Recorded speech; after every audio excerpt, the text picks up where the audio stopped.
Olá a todos, sejam muito bem-vindos ao Papo Saúde 360. Eu sou Roberta Rainer, médica, ginecologista, obstetra.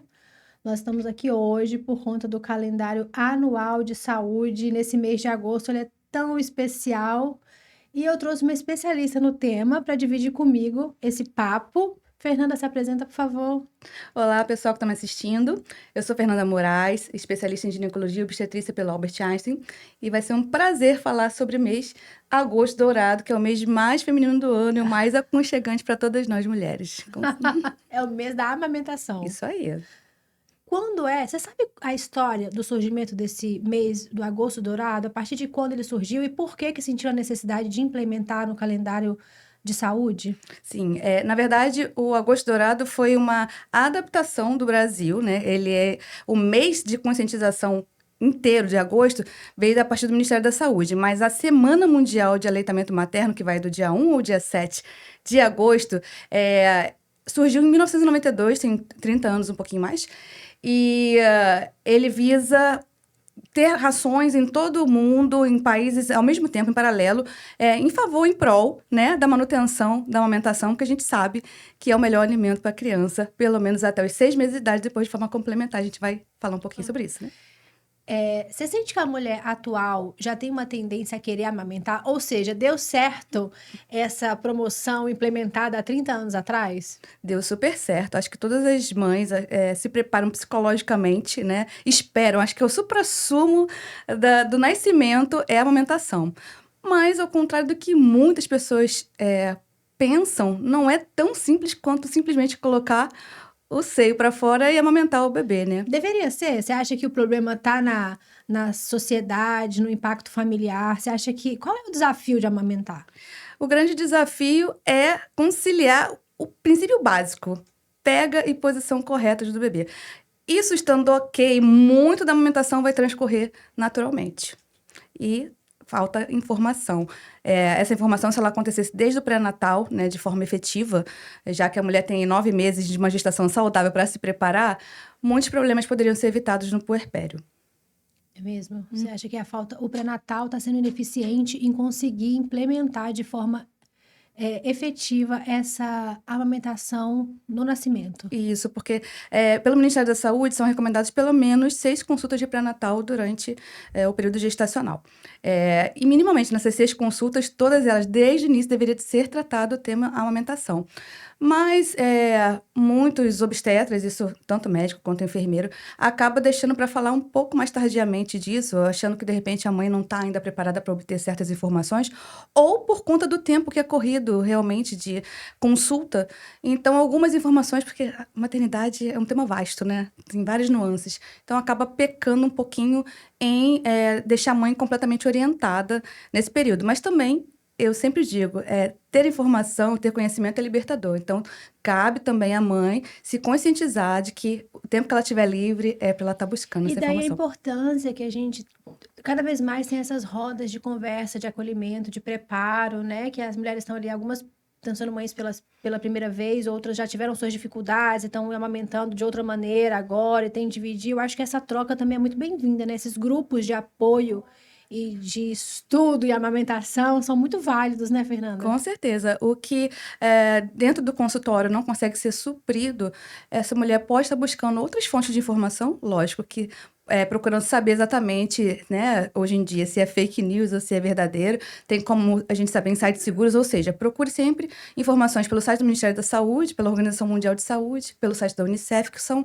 órgãos competentes orientados a falar sobre o assunto. E entrar em grupos de gestantes, né, em grupo de essas rodas de conversa são Sim. sempre É, importantes. é isso que eu tô trazendo aqui, porque cada vez mais a gente vê essas iniciativas de discussão, de troca, de apoio ao maternar, que é uma ótima oportunidade de conseguir esse conhecimento, né, em amamentação. De obter segurança, né, que a gente vê que o problema, a dúvida não é só nossa, outras Sim, pessoas compartilham da mesma sim, dúvida, então torna o processo sim. mais fácil, menos doloroso. Verdade. E também precisa do apoio familiar, né? Porque é tanta tabu que às vezes começa dentro da própria família. que às vezes é uma construção dessa ideia na família, da importância da amamentação. O pai, a Uhum. sogra, as cunhadas, toda aquela rede de apoio que está ali, empoderar essa mulher, dela saber o valor da amamentação, a importância que tem, e saber que cada palavra, cada frase que é dita tem que ser de fortalecimento, Com né? certeza. O apoio principal vem realmente da família e a expectativa maior da mulher, isso é dado de pesquisa, é em cima do companheiro. Então, quem tem que estar, de todos, mais preparado para entender essas mudanças hormonais, essa mudança de humor, né? Essa construção emocional é o companheiro, mas lógico que durante a gestação a mulher tem que ser preparada para desvendar descobrir quem são as pessoas que vão auxiliá-la no pós-parto. E essas pessoas, elas têm que estar envolvidas. É importante que essas pessoas estejam envolvidas durante a consulta pré-natal, inclusive, né? Lógico, não dá para levar a família inteira. Falando nisso, tem a paternidade consciente, que fala, né, vem agora, você demonstrou essa importância de participar, de acompanhar, de fazer parte. Fala um pouquinho sobre isso. Então, a paternidade consciente, ela foi instituída no ano passado, né, em 14 de agosto de 2023, e ela vem com uma iniciativa de conscientização da importância da participação do pai. Hoje em dia, inclusive, tem pré-natal do parceiro, né? Então, é importante que o pai ele seja envolvido em todo o processo da gestação, do parto e do nascimento, para que ele entenda e acolha as dúvidas e os anseios da esposa.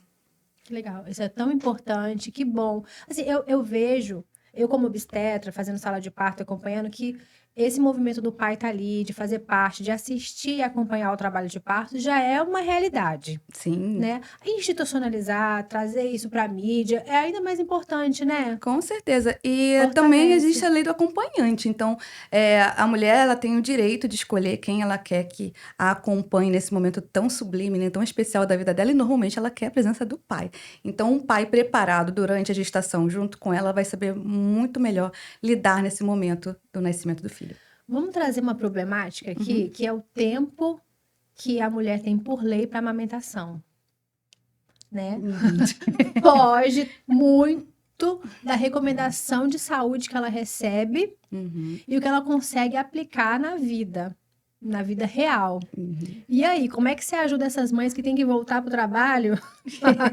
4 meses de licença maternidade e a gente está lá falando com ela que ela precisa amamentar 6 meses exclusivamente. Então, é um contrassenso, né? Infelizmente, a gente luta aí para conseguir fazer com que a lei se cumpra exatamente como diz o protocolo, que são 6 meses de amamentação exclusiva, mas a licença, né, natural é de 120 dias ou 4 meses. Então, esses 2 meses de gap que a pessoa volta para o trabalho, o importante é que a empresa incentive. A empresa faz parte da rede de apoio, inclusive. Hoje em dia também temos campanhas para sala de amamentação no local de trabalho, onde a mulher possa ter um local digno para extrair o leite. Então, ela tem direito a intervalos de meia hora numa jornada de 8 horas de serviço, e 2 vezes esse intervalo poder extrair o leite e armazenar da forma adequada para levar para casa e administrar, né, dar para o seu filho. Ou negociar com o patrão sair 1 hora mais cedo do horário habitual. Eu gostaria de deixar aqui registrado que as mães têm todo o meu abraço fraterno em relação a isso. A gente sabe que isso é um apoio, que não é suficiente, que deveria ser feito de maneira diferente. O tempo deveria ser ajustado, mas a gente está aqui trabalhando dentro da possibilidade da realidade que tem hoje. Isso aí. O importante é que, independente do que a gente tem de atualidade, a gente possa, todos que estão dentro do contexto da amamentação, que possam apoiar, que possam realmente incentivar, porque é para isso que a Gosto Dourado existe, né? Para que todo mundo se conscientize do quão importante. Agora, vamos levar para a vida prática? Imagina aquela mulher que tem uma alta produção Uhum. e vai trabalhar, tem 30 minutos para tirar aquele leite. Quer falar sobre isso? O que que você orienta para essas mulheres? Então, a orientação é que 15 dias antes do retorno ao trabalho, ela já comece a extrair esse leite e estocar. E quando ela tem uma superprodução, ela tem que aumentar, tem que fazer o cálculo de mais ou menos, essa altura já sabe a demanda do filho, quanto que ele mama por dia. No início, né, da vida do bebê, são 8 vezes ao dia, pelo menos, que ele mama. Depois isso se ajusta. Então, ela tem que tirar aquele leite e armazenar de acordo com o tempo que ele vai usar depois. E as pessoas que estão aqui assistindo devem perguntar, será que eu tenho uma hiperprodução? O que é uma hiperprodução? Uma hiperprodução é quando o seu corpo produz mais leite do que o bebê suga. No início, até o primeiro mês de vida, o estômago do bebê vai mudando até chegar no tamanhozinho original dele, né? Então, ele não comporta grandes quantidades, grandes volumes de leite. E aí, a tendência é que essa mama ainda não está habituada exatamente com o que ele vai precisar para se saciar. Então, ela acaba produzindo mais do que ele necessita. E aí, é importante que haja um esvaziamento, até para esse leite não ficar empedrado, né? Ela não sinta dor, não sinta um desconforto.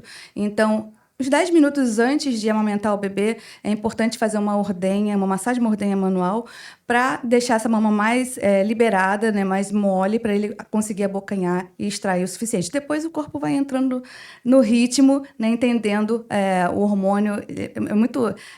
O nosso corpo é muito inteligente, né? É um instinto muito bacana que a natureza nos deu. Então, ela produz exatamente depois, à medida que o bebê precisa. A mulher que vaza o leite é sinal de hiperprodução? Isso é reflexo de gestão, né? Nem todo mundo vai ter a outra mama vazando enquanto amamenta. Eu, por exemplo, não tive, né? Mas tem gente que tem essa demanda, então é importante colocar aqueles absorventes de seio descartáveis, né? Ou uma fraldinha para poder... porque sugou em uma, automaticamente sai na outra. É reflexo de gestão. Eu já escutei, nossa, mas você nunca ficou molhada, deve ser que você não está produzindo tanto. Então, ok, vamos. Tem a mulher que produz pouco? Existe produzir pouco leite? Como é que se avalia isso?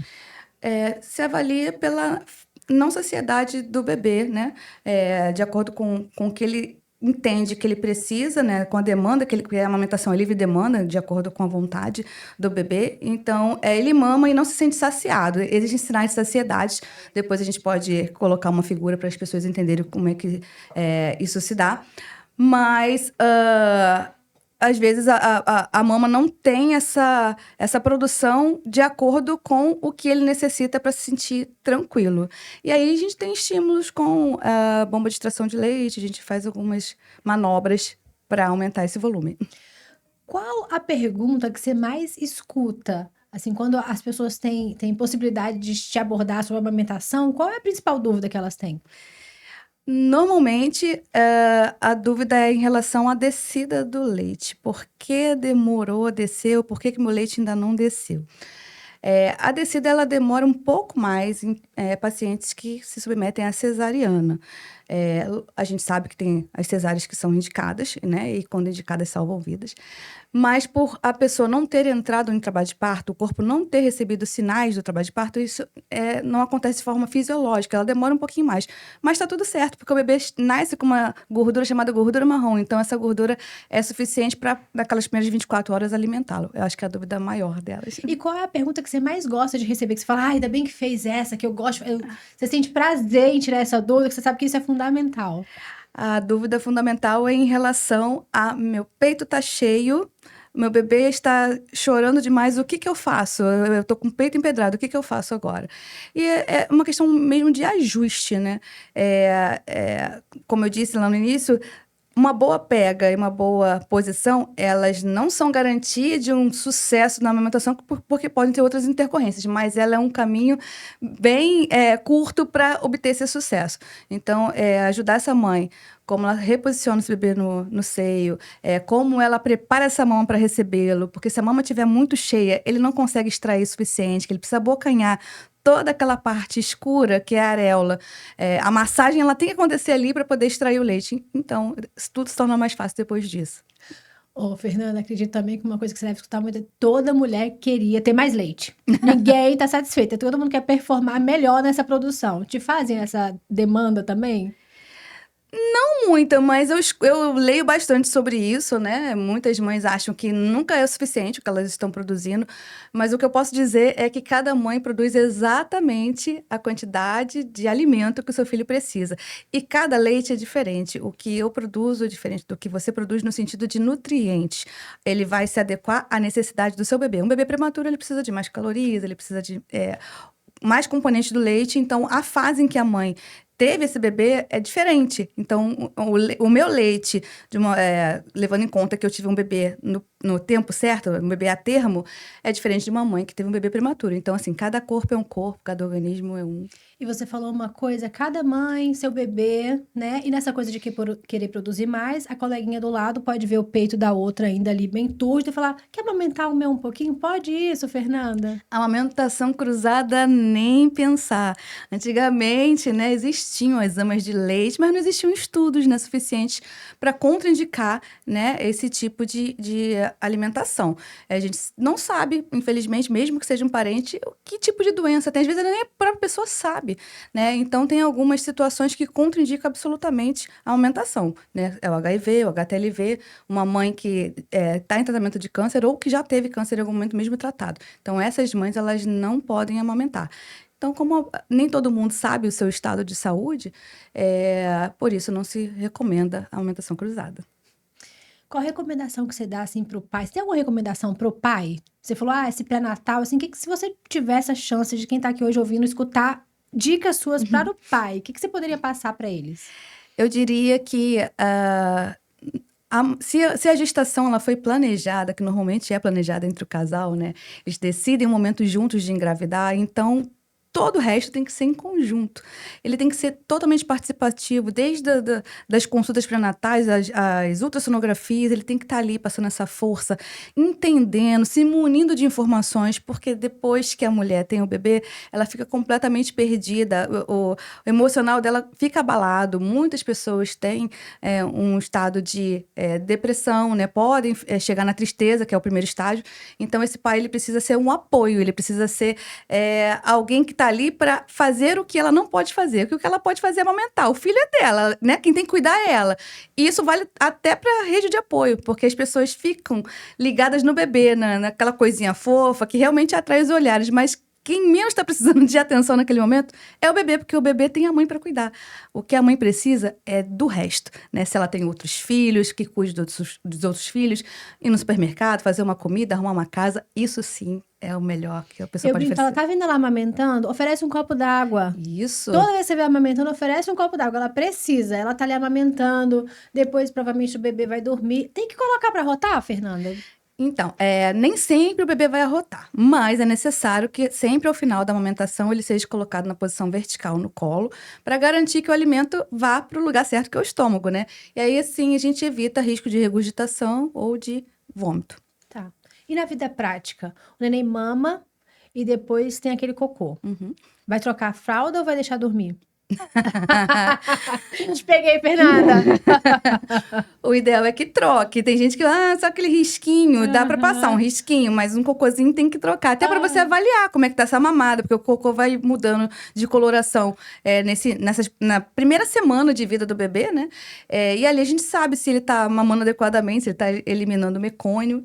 E também pra evitar assadura. Depende da exaustão materna, gente, eu vou falar com vocês. Se for um cocô pequenininho, a mãe tá exausta, o neném dorme também. Se não dorme também, pede alguém pra trocar. Isso aí. Tá valendo? Total. Fernanda, todo mundo tá muito moderno, todo mundo tá muito antenado e todo mundo quer fazer um laser na mama. Uhum. Quem é candidato a fazer laser na mama? O laser, ele é um adjuvante, né, nessa reconstrução da mama quando ela está prejudicada por uma escarificação, uma fissura, né, quando a mãe está com muita dor, né, para amamentar, que não é para ter dor, né, desconforto até entendido. Ele não deve ser a solução, e sim um complemento. Eu diria que toda mãe precisa, se pudesse, durante a gestação, ter uma consultora de amamentação, porque já facilitaria o processo. Ela chegaria lá no puerpério com menos dúvidas ou nenhuma. Mas, se não for possível ter uma consultora de amamentação, que de cara ela procure a ajuda de alguém, né, da profissional, que saiba reconduzir, né, dar as orientações para ela refazer essa amamentação da forma adequada. E se não for somente isso, essa consultora, essa profissional, ela vai recomendar o laser. Mas não de cara oferecer laser, porque aí a gente está até minimizando o trabalho da profissional. Gostei, hein? Vamos falar de outra coisa aqui, que é a gente prepara para não dar bicos artificiais para os bebês. Uhum. aos poucos a gente quer dar um pouquinho de autonomia para a mãe e tem aquele medo ali da confusão de bico. Existe confusão de bico? Quando que a gente pode começar a introduzir o leite através Da da mamadeira? mamadeira? Como que você vê isso? A gente não costuma indicar, mas assim, também não dá para a gente ser taxativa a ponto de dizer não dê porque você vai prejudicar o seu bebê. Então, cada mulher sabe da sua necessidade. E a gente, como consultora, tem que entender e se adaptar para que isso ocorra da maneira mais fácil. Se para ela não está sendo suficiente, né, não está sendo prazeroso amamentar no peito, a gente tem outras formas de complementar com o próprio leite dela, através do Sim, copinho, com o próprio leite, através da colher dosadora e até mesmo a mamadeira, mas isso quando o bebê já está na fase de alimentação, né? Não só pelo seio. O bebê, quando a mãe já tá indo pro trabalho, vai receber essa mamadeira. Gente, essa palavra não tá... Olha como é que eu tô com boas práticas. Que bom! A palavra não tá vindo. Então, a mamadeira nunca é a primeira opção. Se não tem outra forma de alimentá-lo, a gente não vai deixá-lo com fome, vai oferecer mamadeira. Mas existe sim a confusão de bico, porque na mamadeira ele faz menos esforço e o orifício ele é maior do que o do peito. Então, é muito mais fácil, né? Mamar no peito é um exercício de academia. Então, ele vai... A gente não falou, sabe o quê? Do vínculo gerado com esse contato, com essa amamentação, com essa troca, com esse calor. Fala um pouco disso, Fernanda. Esse vínculo, ele é criado a partir do nascimento do bebê, quando ele é colocado sob o colo da mãe, que a gente chama de golden hour, né? Que é a hora de ouro. É muito importante, isso faz parte das boas práticas de assistência à saúde, quando o bebê está em condições, né, de fazê-lo e a mãe também de recebê-lo, colocar o bebezinho nu sobre o colo da mãe, vai criar essa simbiose, vai criar essa relação afetiva que vai pro resto da vida. Não tem nada que pague esse momento. E a gente não tá falando sobre amamentar, sugar, deglutir. A gente não só tá o falando contato. sobre leite. Não é muito mais do que isso, Sim, né? sim. É afeto, né? Acolhimento para um serzinho que acabou de sair de um outro mundinho, pra esse mundão da gente aqui. Então, esse contato pele a pele, ele também ativa a flora bacteriana. Tem o vernix, que é aquela camada esbranquiçada que o bebê sai. É fator de proteção. Aquilo é um hidratante próprio, que daqui a pouco vai ser absorvido. A gente tira sem tirar o excesso, né? A gente limpa o bebê sem tirar o excesso. Esse contato com o corpo da mãe faz com que o hormônio, né, seja ativado, a ocitocina seja ativada. Então, o mesmo hormônio que faz com que o leite seja injetado também ajuda a contrair o útero. Então, é importante para a mãe e para o bebê. Que bom, que legal. Voltando ao script normal. Sabe aquela mãe que fala, meu leite secou? Secou. Tem como a consultora ajudar essa mãe? Tem. A gente tem que... O leite seca, por que ele seca? Porque ele não está sendo estimulado a contento. Muitas mães acabam dando uma pausa maior no período noturno por conta de cansaço, né? E aí, acho que somente depois que o bebê faz 3 meses, 2, 3 meses, aí ela já começa a querer espaçar essa amamentação noturna. Só que o momento em que mais está sendo fabricado o leite, assim a gente pode dizer, é o momento que a prolactina, que é o hormônio que produz o leite, ela está em alta. Então, a gente pular essa mamada da noite acaba prejudicando e, como a gente disse, o corpo é inteligente, ele vai diminuindo, né, a produção. E aí ela tem essa sensação de que meu leite secou. Mas a gente consegue, com algumas manobras, reverter em alguns casos. Entendi. Falar de desmame é humanizar a amamentação, em alguns casos, ou não? Nós nunca vamos falar de desmame. Não, podemos falar em desmame, mas o desmame é uma construção, né? Principalmente na cabeça da mãe, né? E é um processo que só cabe à mãe e ao filho, que é um processo de ambos. Só eles sabem o momento exato de parar. Uma vez que o bebê não queira mais, né? Que ele já está mudando de fase, está descobrindo outras coisas, ele, por vontade própria, muitas vezes ele deixa de mamar. A consultora pode ajudar? Tem estratégias para ser implementadas? Sim, existem estratégias quando a mãe decide que quer começar o desmame, e aí tem todo um cronograma para ir parando aos poucos, para nem ser tão pesado para ela, nem para o bebê, né? Sim. Então, vai dando uma pausa maior entre as mamadas, vai abrindo concessões, oferecendo outras coisas em troca para a criança, tirando a atenção. A gente tem estratégias para tirar a atenção da criança no peito. Existe chupetar o peito? Existe. É o que a gente chama de sucção não. não nutritiva, né? Então, o bebê tá ali, ele tá numa pega errada, ou o bebê já...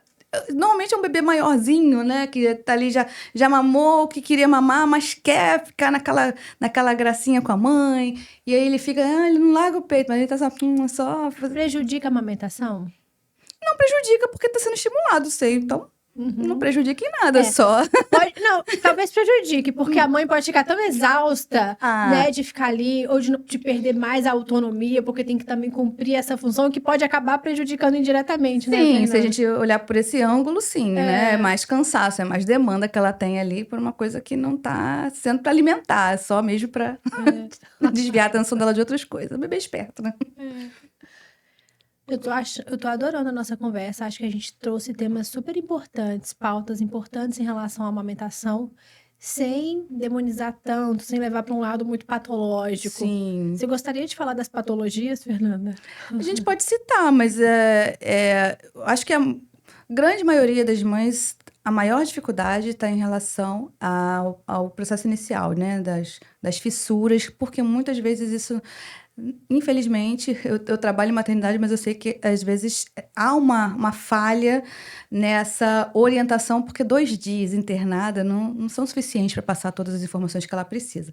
Então, acaba que... Tem coisa que é caminhando que se faz o caminho, né? Você vai vivendo, experienciando, vai sentindo as dificuldades, e por isso é bom que você tenha alguém que vai te orientando à medida que você vai vendo, descobrindo aquele horizonte ali da amamentação, né? E aí a gente tem o engurgitamento fisiológico, que é aquela mama cheia que... Quando vai fazer a transição do colostro para o leite, né? A mama fica mais densa, chega a ficar com as veias aparecendo, aquela quase transparente a pele, né? Muitas mães acabam tendo uma alteração na temperatura corporal, mas é fisiológico porque é a transição realmente do colostro para o leite. Mas existe o engurgitamento patológico, que é aquele que tem um acúmulo real, o bebê não está sugando ou a mama não está sendo drenada à medida que ela produz o leite. Então, é preciso intervenção. Isso. Obrigada, Fernanda. Eu acho super importante a gente valorizar o agosto dourado, trazer esse tema de amamentação sempre, porque há 30 anos atrás... Tava na moda leites artificiais, isso, né? Era muito bacana, era muito sinal de riqueza, de nobreza, mas hoje em dia a gente sabe que o leite é a espécie específica, que é a mãe que produz o melhor leite para o seu bebê, e a gente não pode deixar voltar àquela era negra jamais, né? Não. Hoje em dia a gente tem a NPCOL, que ela normatiza, né? Ela reprime algumas propagandas de vincular, fazendo apologia ao leite artificial, porque nada se compara, não chega perto ao leite materno. Em fator de proteção, né? Imunidade é a primeira vacina do bebê, então nada substitui. Mesmo quando o bebê deixa de estar naquela fase do aleitamento exclusivo, ele já passa para um aleitamento complementar, porque ele já foi introduzido à comida, o leite continua tendo as suas propriedades. Então, assim, nenhum estudo até hoje, conseguiu bater a eficiência, né, os benefícios do leite materno. E sem contar, né, que para a sociedade, de um modo geral, para o planeta, é importante que a mãe consiga, que ela seja realmente estimulada a amamentar, porque está ali pronto, não precisa de água, não precisa de energia, não precisa de transporte, não precisa de nada. É só, simplesmente, colocar o seio para fora e amamentar o seu bebê. Então é isso. Obrigada por vir aqui trazer esse apoio, esse encorajamento, essas palavras para suporte à amamentação. Obrigada, Fernanda. Obrigada a você pelo convite e espero que vocês tenham gostado.